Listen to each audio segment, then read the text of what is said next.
Nosotros le damos la más cordial bienvenida al candidato de Comunidad Ciudadana, Carlos Mesa, que está con nosotros en esta noche para que podamos conversar un poquito. Estamos a 12 días de las elecciones, conversar sobre temas muy puntuales, sobre propuestas muy puntuales que se tienen rumbo a las elecciones del próximo 18 de octubre, en varios de los capítulos que por supuesto están marcando la preocupación de la gente. Uno de ellos, sin duda alguna, el capítulo que más preocupa es el tema de la economía, cómo llevar adelante programas de corto, de mediano, de largo plazo, pero por supuesto medidas económicas y que puedan resolver la situación.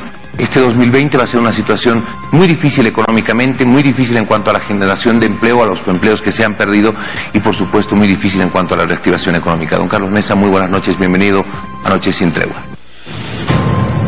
Muy buenas noches, Jorge, muchísimas gracias por la invitación. Comenzamos con el tema de economía, por favor. Don Carlos Mesa, por supuesto que ya le han preguntado esto varias veces. ¿Cuál es la propuesta económica que tiene Comunidad Ciudadana?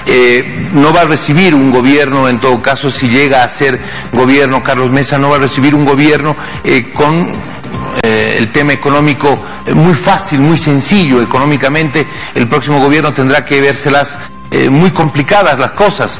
¿Cuál es la propuesta de su tienda política? Primero, Jorge, decirte que lo que el país está heredando es una triple crisis: una crisis de salud, el coronavirus, una crisis económica combinada de lo que representan los 14 años de fraude y corrupción del MAS más el coronavirus, y una crisis de corrupción heredada del MAS y, por supuesto, lamentablemente continuada también en algunos casos en esta gestión. Esa triple crisis tiene que ser resuelta con respuestas claras. Una respuesta de salud muy específica, de la que podemos hablar después, y una respuesta económica que tiene que ver con algo básico: empleo.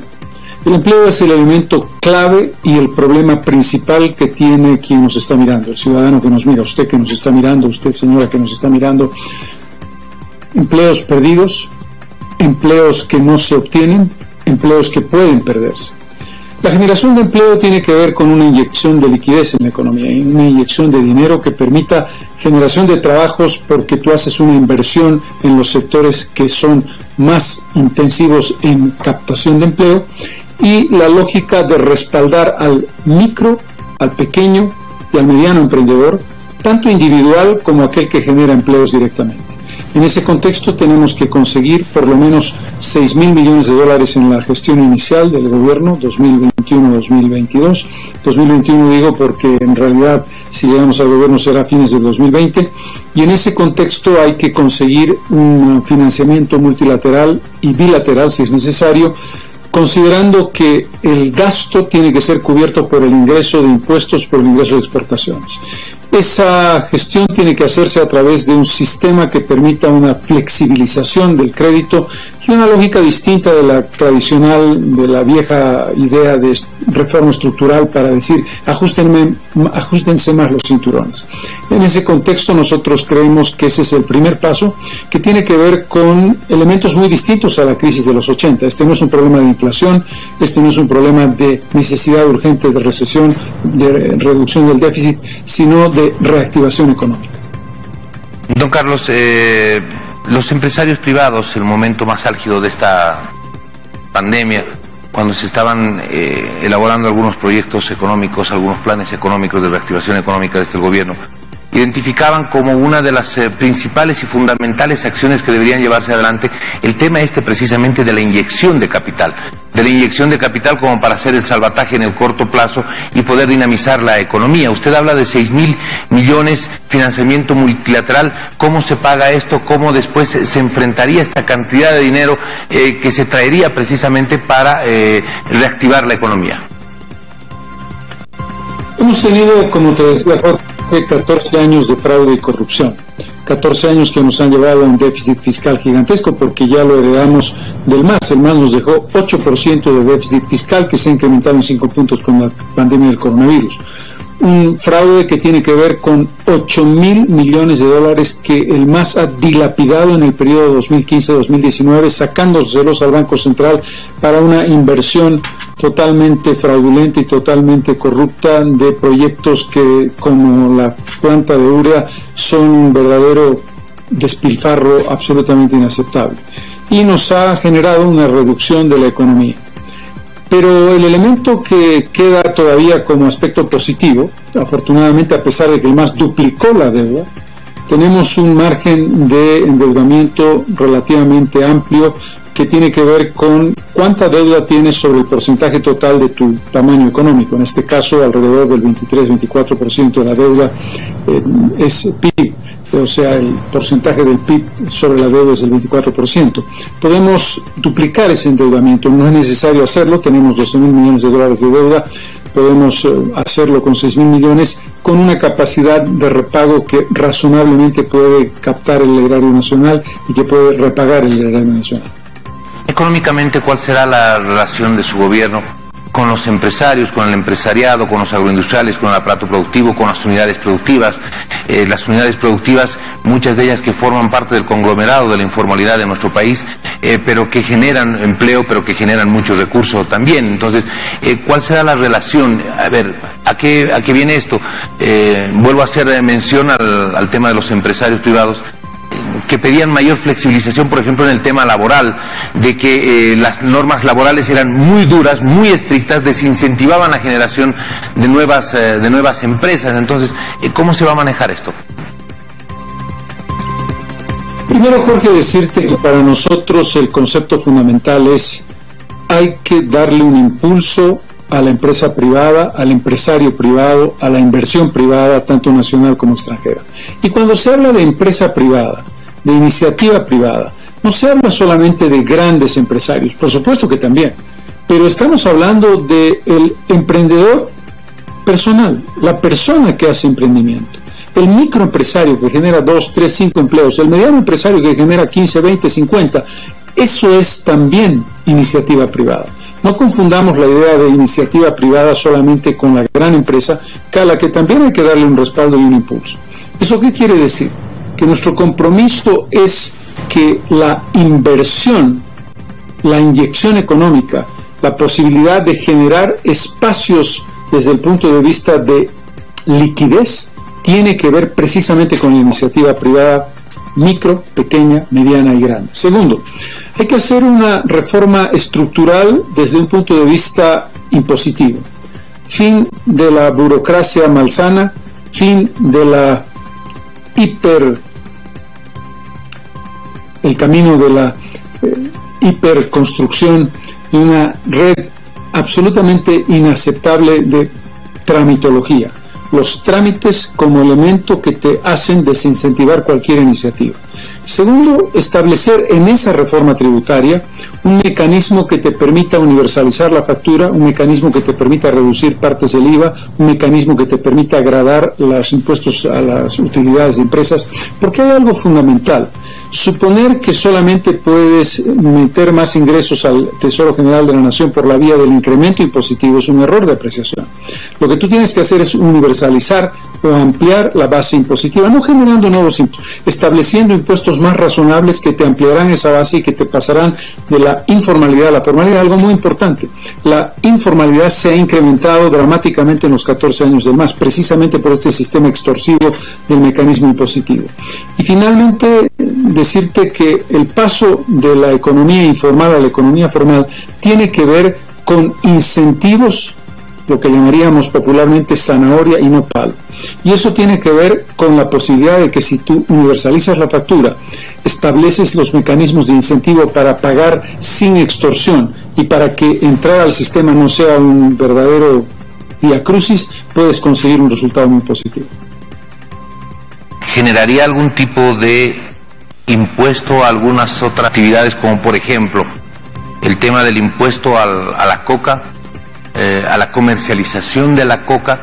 Ese es un tema que recurrentemente se está manejando hace varios años atrás, y por supuesto el momento en el que se llega a hablar de un impuesto a la coca es cuando tienes que hacer un balance entre conflicto social o necesidad de recaudación o igualdad en cuanto a la recaudación. Los sectores de la clase media, formal especialmente del empleo formal, son una especie de esponja sobre los que constantemente se está asentando la mayor parte de la recaudación del país. ¿Qué dice sobre el tema este del impuesto a la coca? Primero, coincidir con Pudo en el tema de que hay un espacio muy reducido para quien paga impuestos en términos de la cantidad de personas que pagan impuestos. La coca es un elemento adicional, es un elemento que es parte del contexto de un impuesto que no se paga en términos generales. Tú tienes que ir hacia la formalización de manera global. En cuanto a la coca, la respuesta no es lineal. La respuesta es una respuesta estructural al tema de la producción de coca, al número de hectáreas que se producen, a la definición y estudios si esto amerita un impuesto especial y en qué condiciones y sobre qué características, sobre qué vas a gravar. Implica una lucha específica contra el narcotráfico, es decir, es una respuesta integral que parte de algo fundamental: cuánto necesita el país realmente para su consumo tradicional y qué se hace sobre la base de esa arbitrariedad que cometió Morales de aumentar de 22.000 a 12.000 hectáreas. La respuesta en consecuencia tiene que ver con un análisis estructural que estamos haciendo. Voy a aprovechar para abordar un tema que también es muy delicado. Vamos a hablar ahora, por favor, de narcotráfico. Don Carlos, el país ha experimentado una serie de experiencias en cuanto a la lucha contra el narcotráfico. Desde lo que fue la llegada de la DEA, desde lo que fue la expulsión de la DEA, hasta en 14 años el experimento que hizo el movimiento al socialismo de nacionalizar la lucha contra el narcotráfico. Bueno, finalmente, en todos estos años entre erradicación y narcotráfico, ¿cómo va a encarar usted un problema que al parecer se ha convertido en un problema cada vez más grande, que inyecta irregularmente al mercado negro de nuestro país muchos millones de dólares, pero que también está generando este tema del narcotráfico una distorsión en la economía? Primero, Jorge, una reflexión de contexto que es fundamental. No nos engañemos en torno a un tema crucial, que es 50 años de lucha contra el narcotráfico en el mundo y en Bolivia. 50 años ininterrumpidos. Dentro de ese contexto, una draconiana ley 1008 en 1988. Un fracaso estrepitoso. Tenemos que aprender la lección, porque daría la impresión de que en un determinado momento tuvimos un éxito espectacular, sin violencia, sin generación de un presidente que fue básicamente un presidente apoyado por los cocaleros y que tuvo su poder en la sacralización del tema y que nos ha dado el resultado que nos ha dado, estos 14 años de fraude y corrupción. Esto es muy importante. Dicho esto, ¿qué es lo que tenemos que hacer? ¿Qué es lo que vamos a hacer nosotros? Primero, vamos a establecer una medición objetiva e incuestionable de cuántas hectáreas de coca necesita Bolivia para el consumo tradicional. ¿A partir de qué mecanismo? A partir de una medición conjunta en la que participa el gobierno nacional, los productores, las Naciones Unidas y la Unión Europea.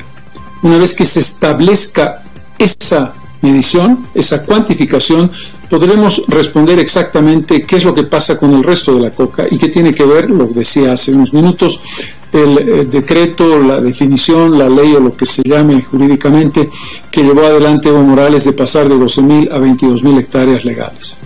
Segundo aspecto, tenemos que establecer una alianza estratégica entre los países productores, Colombia, Perú y Bolivia. Yo quiero recordar algo muy importante porque de pronto la comunidad boliviana no lo conoce.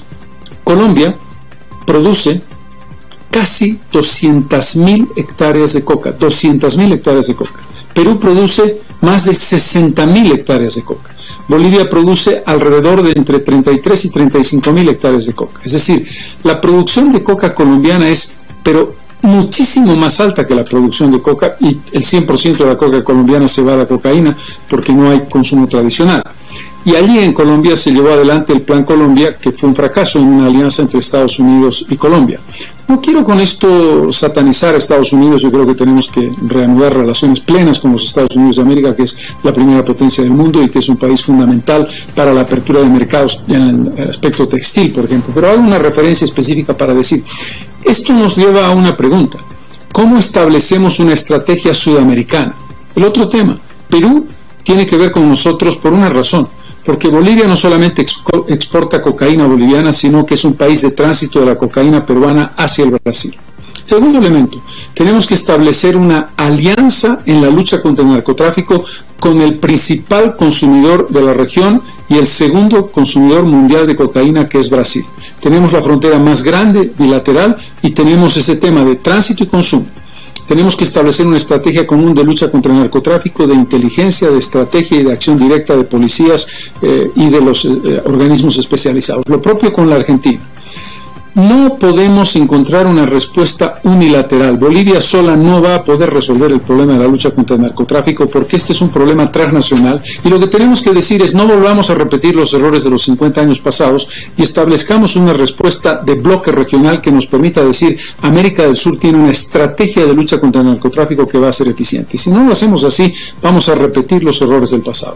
En el contexto del tema del narcotráfico nos encontramos, porque seguramente habrá que hacer también una evaluación de qué somos. Sabemos que somos un país tránsito, especialmente la cocaína que sale del Perú, pasa por Bolivia y se va hacia el Brasil, pero en cuanto a la producción doméstica, nativa, son diferentes. Pero ¿en qué situación nos encontramos en tema de narcotráfico? Somos tres cosas, lo he dicho claramente. Somos un país productor, somos un país de tránsito y muy probablemente un país que consume mucho más de lo que se supone, que ese es otro tema que tenemos que evaluar. ¿Cuánta cocaína se está consumiendo en Bolivia? No quiero decir que sea lo más representativo del total de la producción, pero está claro que somos tres cosas. Sobre ese planteamiento es que te he hecho la explicación detallada de esta estrategia. No, por supuesto, pero lo que yo le decía es que en materia de producción, ¿cuánto estamos produciendo? O sea, realmente, ¿qué somos en materia de producción?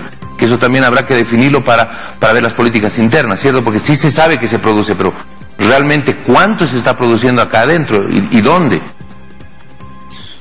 Somos claramente el tercer productor mundial. Es obvio que un país que produce casi 200.000 toneladas de coca como Colombia, obviamente produce muchísimo más cocaína que Bolivia, pero eso no es ningún consuelo. El problema aquí tenemos que establecerlo a partir de la definición. El segundo punto es la definición de cuánto producimos para el consumo tradicional, lo que nos va a definir una respuesta específica, porque lo que hemos tenido ha sido una medición que no fue homologada, una medición en la que el propio gobierno de Morales no tuvo una respuesta clara. Necesitamos hacer esa medición para saber exactamente lo que estamos haciendo y cuál es tu pregunta, para responder a tu pregunta. Muy bien. El rol de los organismos internacionales, ¿usted aceptaría que vuelva la DEA al país o que por lo menos se establezca desde los Estados Unidos un rol de cooperación diferente sin el condicionante del retorno de la DEA? La experiencia, vuelvo a repetirlo, de 50 años de lucha contra el narcotráfico, no en Bolivia, en Perú, en Colombia, en México, en Afganistán, en los países que son productores de diferente tipo de drogas, ha sido un fracaso total. La mitificación de que esa lucha contra el narcotráfico es el camino exitoso no es correcta. Nosotros no creemos que la respuesta esté en que la DEA vuelva o no vuelva. Yo no creo que sea beneficioso para Bolivia que la DEA vuelva. Yo creo que tenemos que establecer una estrategia sudamericana de enfrentar el problema en alianza con la Unión Europea y con Naciones Unidas. Yo creo que nuestra relación con Estados Unidos se contaminó dramáticamente en el periodo democrático anterior a los terribles 14 años del MAS, precisamente porque las condiciones que ponía Estados Unidos en la relación bilateral estaban totalmente mediatizadas por el tema del narcotráfico. ¿Hubo alguna solución después de esos años? ¿Es que se redujo la producción? ¿Qué pasó cuando se hizo la política de coca cero? No tuvo ningún éxito y lo que generó fue violencia, muertos, heridos, violencia de Estado frente a los productores, de los productores frente al Estado y la presidencia de Evo Morales. El gran resultado de la lucha contra el narcotráfico anterior fue la presidencia de Evo Morales. ¿Cómo manejar el tema de la erradicación o como se llamó en el gobierno de Evo Morales, la racionalización de cocales, don Carlos? Vuelvo sobre el punto, si quieres te lo vuelvo a repetir. Hay que trabajar en una medición exacta de cuánta coca se necesita para el consumo tradicional. Ese es el primer punto. Eso tiene que hacerse entre el gobierno, los productores, la Unión Europea y las Naciones Unidas. Segundo, hay que establecer una estrategia común de lucha contra el narcotráfico con Colombia y Perú, que son los dos principales países productores de cocaína. específicamente con el Perú, que además es un país que nos manda cocaína que va de tránsito a Brasil. Tercero, hay que establecer una estrategia de alianza con el país más importante de consumo en la región, que es el Brasil, segundo consumidor mundial de cocaína. Hay que establecer una alianza estratégica de lucha contra el narcotráfico de los organismos especializados de ambas naciones, con una lógica de coordinación y con una lógica de alianza. Lo propio con la Argentina, que es un país importante de consumo.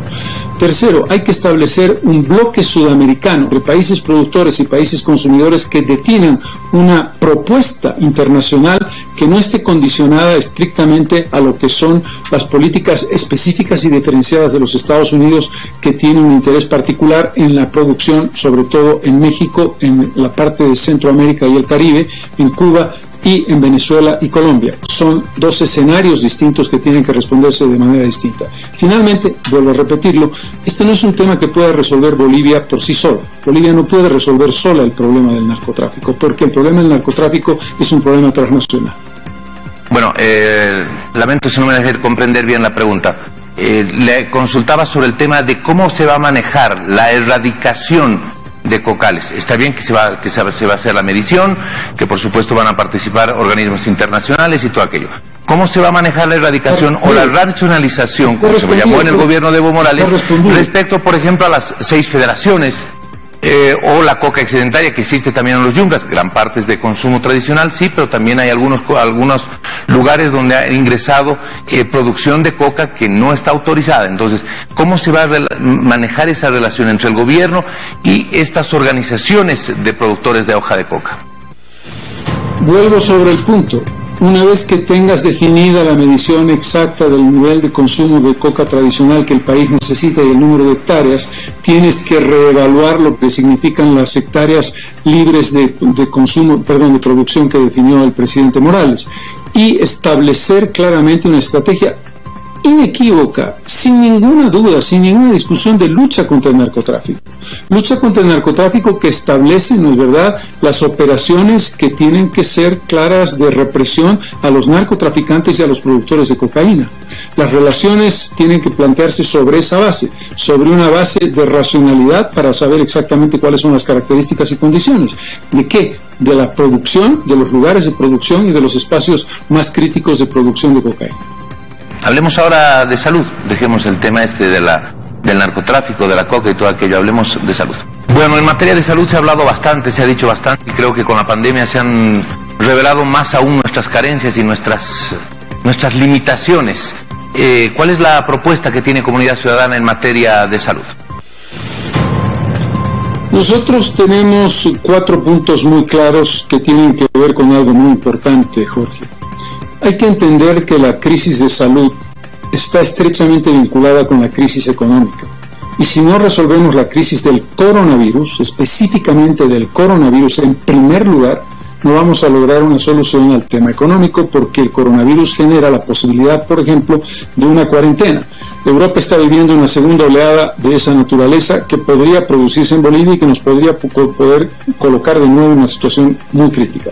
Por lo tanto, primero, ampliar el número de ítems de profesionales en salud, médicos y equipamiento. ¿A través de qué mecanismo? De un incremento del presupuesto de salud. Segundo, pruebas rápidas, eficientes y laboratorios que hagan su trabajo en los 9 departamentos y que te den un resultado inmediato para tener un panorama real del nivel de contagios que tiene el país. ¿Esto por qué? Porque hasta que no tengamos una vacuna no vamos a tener una solución, por lo menos estructural, aunque no será definitiva y continuará en el tiempo. No nos hagamos falsas ilusiones con relación al coronavirus. Esto no se termina ni va a terminarse definitivamente con la vacuna, y la vacuna no va a llegar hasta por lo menos mediados del año que viene. Tercero, la garantía de lo que acabo de mencionar. El acceso a la vacuna por parte de Bolivia, su lógica distribución de la manera más masiva posible, gratuitamente, prioritariamente a los sectores más desfavorecidos y a los grupos vulnerables. Y finalmente, el cumplimiento de un compromiso que tenemos, que es el tratamiento gratuito contra el cáncer inmediatamente después. Desde el punto de vista estructural, la salud tiene problemas que tienen que ver con el gran fraude de salud del Sistema Universal de Salud, un presupuesto insuficiente, aparte del presupuesto general de salud, mal orientado, lento en sus desembolsos y sin resultado alguno. Tenemos que establecer una mecánica en la que la gestión de salud sea lo más importante, porque no solamente es un tema de recursos, sino cómo se usan. ¿Dónde tenemos que atacar? En el sector primario, en la atención primaria de salud, que es el que te recibe la totalidad de los pacientes y que te los deriva a hospitales o centros de segundo y tercer nivel. Cuando se deriva equivocadamente, generas un embotellamiento en sectores que están ya muy congestionados y que no tienen una infraestructura adecuada. ¿Eso qué significa? Significa que tenemos que establecer una línea de orientación adecuada para que los diagnósticos resuelvan en un centro de primer nivel la gran mayoría de derivaciones que innecesariamente se mandan a primer nivel, equipamiento e ítems. Eso, sin embargo, te ahorra mucho dinero por eficiencia. Y finalmente tenemos que hacer dos cosas: generar la hoja clínica digital de cada paciente, que sea universal, que si tú has ido a un centro de salud pública, en el momento en que te han diagnosticado algo, tienes tu nombre y tienes tu ficha digital. Si lo has hecho en La Paz o en Montero, se va a conocer en Villazón si te has trasladado a Cobija. Es decir, que hay una ficha única, y eso es digitalizar el sistema. Y terminar con algo muy importante, que son las fichas digitales para la atención de pacientes ambulatorios. Don Carlos Mesa, se está discutiendo bastante. El día de ayer se levantó un piquete de huelga de hambre que exigía el tema del 10% para la salud, el 10% del presupuesto para salud. Seguramente ya ha tenido usted la oportunidad de contestar estas preguntas respecto a cuál es la visión que tiene su candidatura en el tema de la asignación presupuestaria. Un 10% más competencias de gobiernos municipales, gobernaciones y estados referente a este tema del 10%, por favor. Sí, en efecto, por supuesto que sí. Tú sabes que en este momento, a pesar de la declaración de la presidenta, esto todavía no se ha llevado a cabo en el presupuesto, el país gasta un 6.83% del presupuesto general de la nación en salud. Eso tiene que ir idealmente al 10% y ese es nuestro objetivo, nuestra decisión política, pero tiene que hacerse de manera coordinada, porque una cosa es el presupuesto general de la nación, otra cosa es el presupuesto departamental y otra cosa es el presupuesto municipal. Tienes que establecer un presupuesto que esté en la misma relación de crecimiento en los tres sectores y establecer claramente la diferencia que es clave. ¿Qué responsabilidades derivas y qué presupuesto das? Porque si tú derivas responsabilidades y te quedas con un 10% en un lugar y un 6,5% en otro y un 7% en otro, no logras una estructura que sea coherente. Y otro elemento muy importante: la vinculación administrativa del Ministerio de Salud a través de los sedes. Los sedes tienen que reestructurarse para responder realmente a la articulación entre lo que es la Política Nacional de Salud, las operaciones de salud que hacen los sedes departamentales y las gobernaciones y municipios. Muy bien, en el tema de salud hay grandes pendientes, grandes deudas con varios sectores, uno de ellos que usted acaba de mencionar, mencionó en la anterior pregunta, el tema de los enfermos de cáncer, pero con la pandemia lo que se ha mostrado es que de pronto le hemos prestado demasiada atención al tema del coronavirus y hay otras enfermedades que igual están acabando con la vida de la gente, los dializados, los enfermos renales. El sistema de salud en general en nuestro país es uno de los peores del continente. ¿Cuánto tiempo usted estima tardaría el de pronto ir avanzando a paso sostenido, por supuesto enfocándonos en soluciones estructurales dentro del tema de salud? Primero, decirte, Jorge, que ningún esfuerzo contra el coronavirus es poco. Eso no quiere decir que no tengas razón en la pregunta es muy correcta, pero no hay que descuidar el hecho de que el coronavirus es un problema, seguirá siendo un problema y te genera una consecuencia económica directa muy grave, y por lo tanto hay que tratarlo con mucha seriedad y darle un impulso, como acabo de mencionar en la respuesta anterior. Segundo, tú tienes toda la razón en el contexto de lo que significan enfermedades crónicas como los enfermos renales en diálisis, lo que hemos mencionado sobre el cáncer, que tiene ya un proyecto específico, enfermedades gastrointestinales, las enfermedades crónicas que eran en el pasado las enfermedades infectocontagiosas, que ahora se han convertido en enfermedades coronarias, por ejemplo, de hipertensión, etcétera, etcétera. El proceso tiene que ser, primero, establecer un presupuesto más alto, como ya lo hemos mencionado. Segundo, definir una gestión más eficiente. Tercero, establecer una coordinación más clara entre los tres niveles. Y cuarto, definir claramente responsabilidades y recursos para esas responsabilidades. Sobre esa base, nosotros consideramos que vamos a ir progresivamente haciendo realidad el gran fraude masista del Sistema Universal de Salud. No hay respuestas mágicas, pero nosotros creemos que hay una primera fase del año 2021 hasta el tema de la vacuna del coronavirus que va a generar muchos esfuerzos específicos en ese camino, y una fase inmediata que podremos culminar a lo largo de nuestra gestión. Hablemos ahora, por favor, de estabilidad democrática. Ese es uno de los temas que quizás también preocupa bastante a la gente, qué es lo que va a ocurrir. En el caso de que usted llegue a ser presidente, de que usted llegue a ser gobierno, ¿cómo garantizar la estabilidad democrática?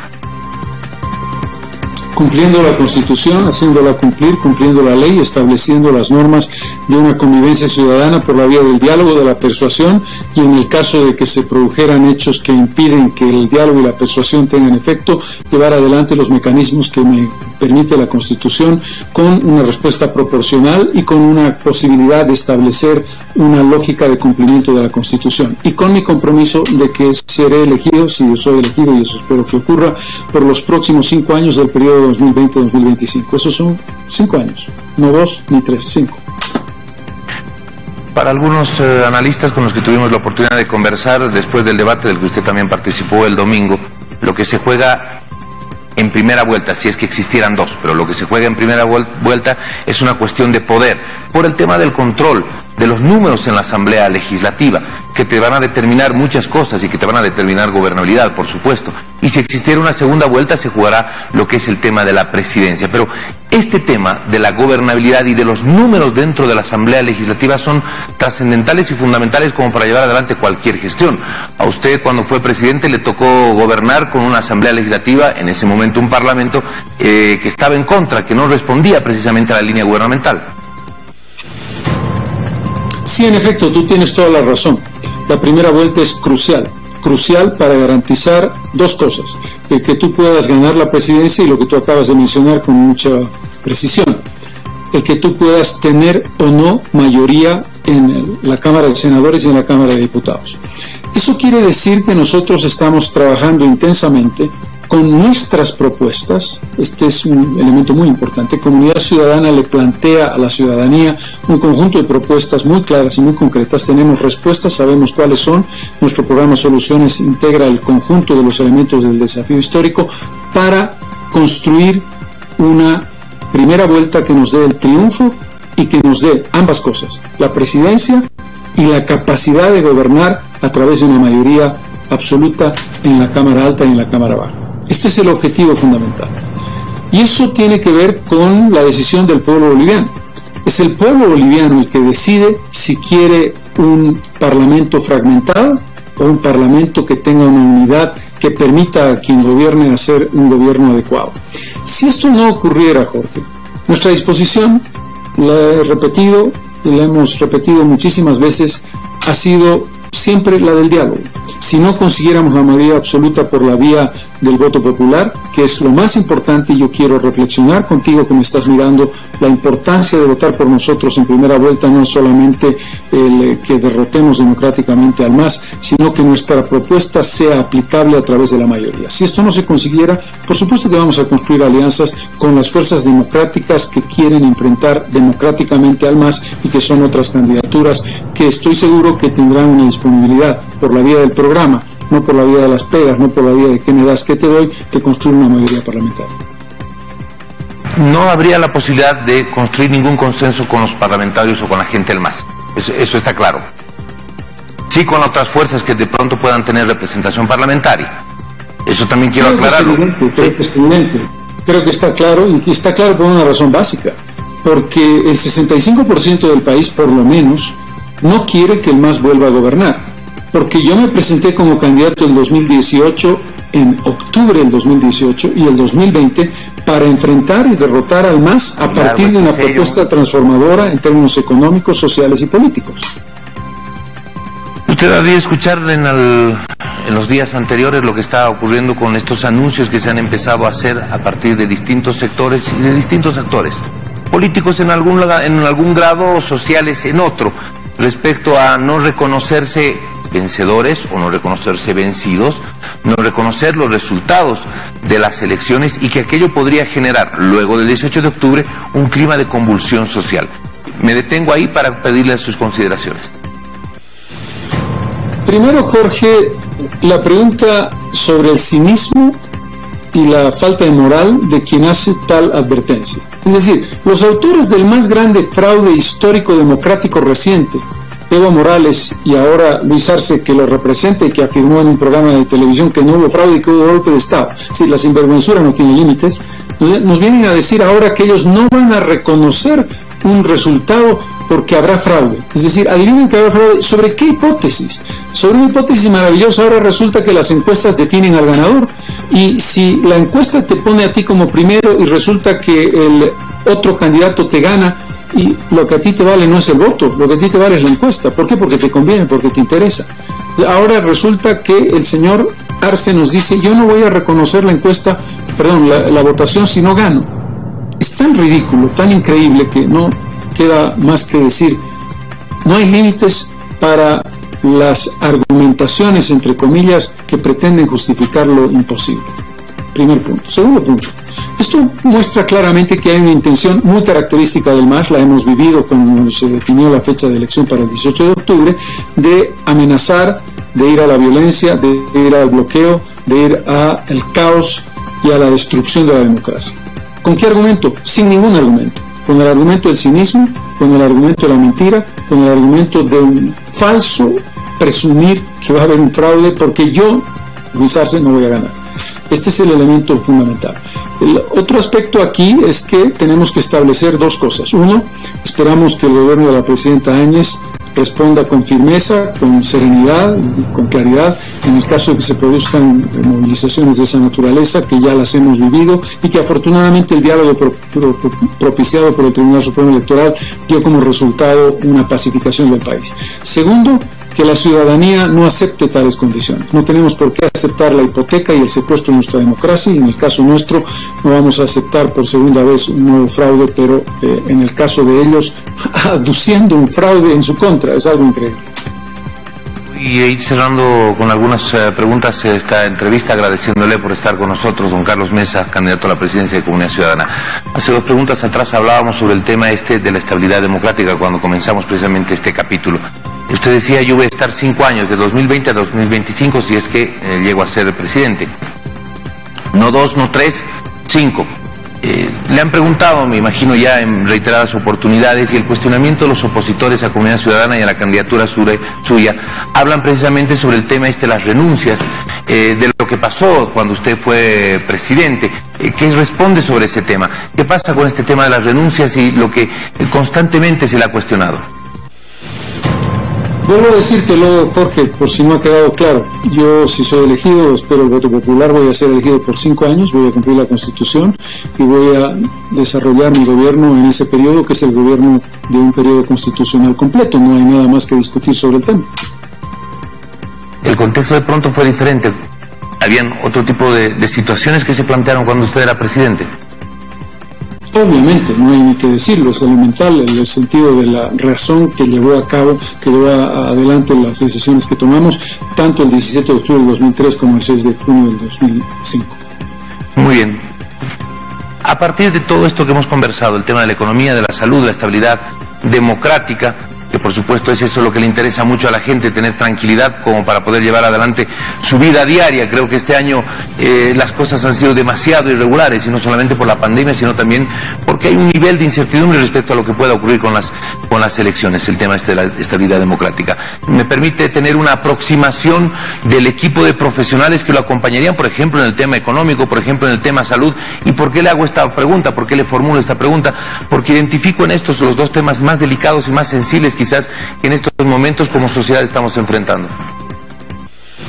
Sí, definitivamente se trata de una pregunta razonable y una pregunta que puedo responderte de manera general, porque cuando llegue el punto de establecer un gabinete, y si somos elegidos lo haremos, no es bueno limpiarse la boca antes de haber comido, pero lo importante es decirte que lo que nosotros tenemos es un equipo de profesionales que tienen las condiciones adecuadas para llevar adelante una buena gestión en el ministerio que les toque, establecer una lógica de conocimientos técnicos adecuados, pero sobre todo de gestión de los temas que le toquen en el rubro pertinente, y que tengan además una experiencia política en el sentido no de ser viejos políticos, sino de entender que política y técnica, política y planificación son dos elementos que van de la mano.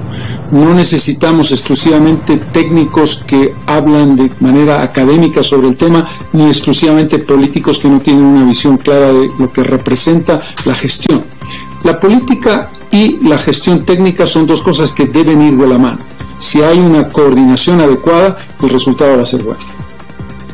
Gracias por haber participado en este espacio. Estamos a 12 días exactamente de las elecciones y era importante el poder conversar con Carlos Mesa como candidato de Comunidad Ciudadana. Ya la próxima semana, por supuesto, rigen una serie de restricciones, ya va a ser imposible el poder escuchar a los candidatos por estas cuestiones que son propias de toda justa electoral, así que por eso en esta semana es que estamos abriendo estos espacios para hablar con los candidatos que rumbo al 18 de octubre están en la carrera electoral. Le agradezco mucho, le dejo 30 segundos la cámara para que usted se dirija a la gente, que es el mismo procedimiento, la misma metódica que hemos tenido con los candidatos que lo han antecedido. Muchas gracias, Jorge. Estamos en un momento crucial. El país tiene que elegir para resolver la crisis de salud, la crisis económica y la crisis de corrupción entre dos opciones. El retorno del MAS, que a través de Luis Arce Catacora es el retorno de Evo Morales al gobierno, o la propuesta establecida por Comunidad Ciudadana que tiene, a través nuestro, de Gustavo Pedraza y quien les habla, las respuestas adecuadas para esa crisis de salud, esa crisis económica y esa crisis de corrupción, como lo he explicado en esta entrevista.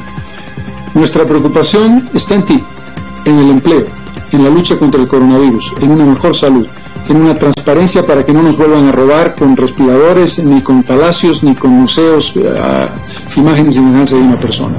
Porque la razón básica por la que estamos aquí, como candidatos de Comunidad Ciudadana, es porque creemos que primero estás tú, primero la gente.